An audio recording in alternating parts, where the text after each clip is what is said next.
Selamat pagi saudara-saudari yang terkasih di dalam Tuhan Yesus Kristus. Selamat berjumpa kembali di dalam renungan pagi hari ini. Sebelum kita membaca dan merenungkan firman Tuhan, marilah kita bersama-sama mempersiapkan hati dan pikiran kita dan memohon tuntunan Roh Kudus. Mari kita berdoa. Ya Tuhan, dengan penuh kerendahan hati kami datang kepadamu. Kami mau bersyukur, kami mau berterima kasih untuk anugerah-Mu di dalam hidup ini. Sebentar lagi kami akan berutinitas, tetapi kami rindu untuk terlebih dahulu merenungkan firman-Mu. Kami akan membaca beberapa bagian firman Tuhan. Kami memohon tuntunan Roh Kudus sehingga kami memahami firman-Mu. Ampunilah dosa kami, orang yang cenderung berbuat salah dan dosa ini. Sucikanlah hati kami, sehingga kami layak menerima berkat-Mu. Di dalam nama Tuhan Yesus Kristus kami berdoa. Amin. Saudara-saudari yang dikasihi Tuhan, renungan firman Tuhan pada pagi hari ini terambil dari Yesaya 8 ayat 21-23. Saya akan membacakannya untuk kita. Mereka akan lalu lalang di negeri itu, melarat dan lapar. Dan apabila mereka lapar, mereka akan gusar dan akan mengutuk rajanya dan Allahnya. Mereka akan menengadah ke langit dan akan melihat ke bumi. Dan sesungguhnya hanya kesesakan dan kegelapan, kesuraman yang menghimpit, dan mereka akan dibuang ke dalam kabut. Tetapi tidak selamanya akan ada kesuraman untuk negeri yang terhimpit itu.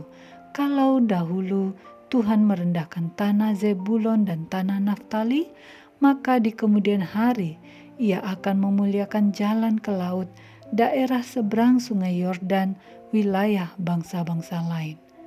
Saudara-saudariku yang terkasih, judul renungan pada pagi hari ini adalah pengharapan sejati. Saudara-saudari yang dikasihi Tuhan, keadaan tanpa pengharapan mulanya disampaikan oleh Yesaya, di mana Allah memberikan nubuat kepada Yesaya tentang keadaan kerajaan Yehuda yang akan diserang dan dihancurkan oleh kerajaan Asyur.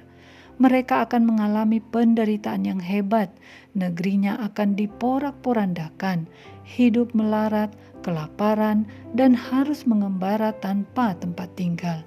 Hal itu terjadi oleh karena Tuhan menghukum bangsa Yehuda yang telah berdosa. Namun Yesaya juga menyatakan bahwa keadaan akan berbalik, ada sebuah pengharapan di mana akan ada sorak-sorai dan sukacita dengan hadirnya seorang Raja Damai. Yesaya 9 ayat 5. Saudara-saudari yang dikasihi Tuhan, sebagai orang berdosa, tentu saja pengharapan kita adalah pengharapan mendapatkan pengampunan dosa, sehingga kelak dilayakkan hidup dalam sorga kekal. Walau banyak pula orang yang menaruh pengharapannya kepada hal-hal duniawi, sehingga menggiring kita terjebak di dalam memandang pengharapan secara duniawi, yaitu orang yang hidup senang, sukses, berkuasa, berhasil. Itulah yang dianggap memiliki pengharapan hidup, memiliki masa depan yang cerah.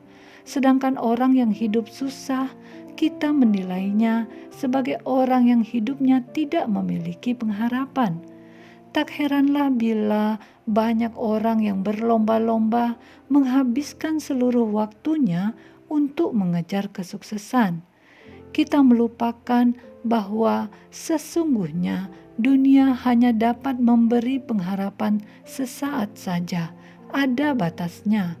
Pengharapan yang hanya bertahan menemani kita sesaat ketika kita masih hidup di dunia, dapat kita katakan hanyalah sebagai pengharapan yang semu. Amsal 11 ayat 4 demikian. Pada hari kemurkaan, harta tidak berguna, tetapi kebenaran melepaskan orang dari maut. Saudara-saudari yang dikasihi Tuhan, pengharapan sejati hanya berasal dari Kristus. Kristus yang telah lahir, kemudian mati, dan bangkit kembali. Pengharapan bagi kita orang percaya adalah pengharapan yang pasti, yang dilandasi janji Tuhan.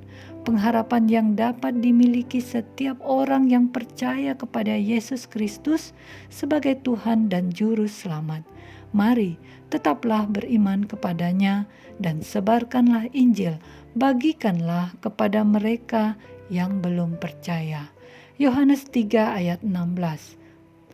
Karena begitu besar kasih Allah akan dunia ini, sehingga Ia telah mengaruniakan anaknya yang tunggal, supaya setiap orang yang percaya kepadanya tidak binasa, melainkan beroleh hidup yang kekal. Demikianlah renungan pada pagi hari ini. Tuhan memberkati. Kita akan menutup renungan dalam doa, tetapi jika saudara ingin didoakan secara khusus, hubungi email kami. Kerinduan kami agar channel ini menjadi berkat bagi banyak orang. Mari kita berdoa. Betapa kami bersyukur telah mendengarkan firman-Mu ya Tuhan. Kami memiliki pengharapan yang hanya berasal daripada-Mu. Kerelaan Bapa di sorga menghadirkan Yesus Kristus di dunia ini untuk menghapus dosa kami. Biarlah kami juga dimampukan untuk menyampaikan kabar baik ini kepada setiap orang yang belum percaya, sehingga semakin banyak orang yang akan diselamatkan. Terima kasih Tuhan, dalam nama Yesus kami berdoa. Amin. Saudara-saudari, mulailah harimu. Kiranya kasih dan anugerah Tuhan senantiasa melimpah di dalam kehidupanmu. Muliakanlah Tuhan di dalam setiap aktivitasmu dan jadilah saksi hidup bagi firman-Nya. Roh Kudus menyertai kita semua.